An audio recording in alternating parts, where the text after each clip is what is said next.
people who must either be sinister or silly. Why not both?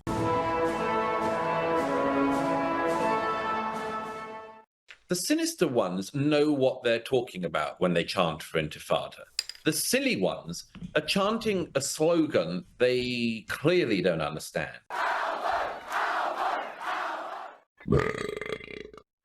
So let me speak to the second ones. They are small men with small private areas. Rings of all sizes available, smaller for our Asian members.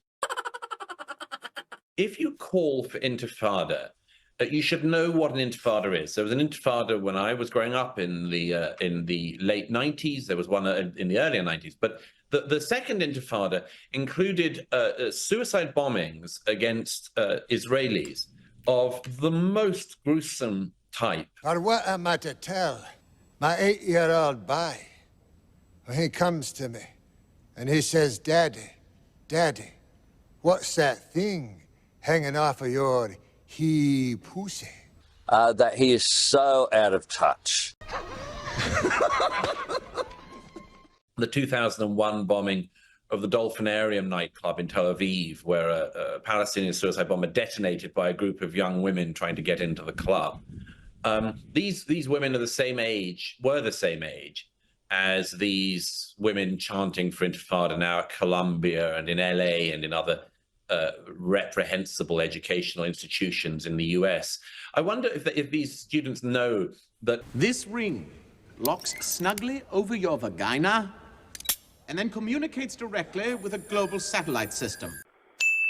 that a suicide bomber went into the cafeteria of a university in Jerusalem in that same period and blew up and murdered, among other things, American students who were trying to have a cup of coffee in the middle of their studies.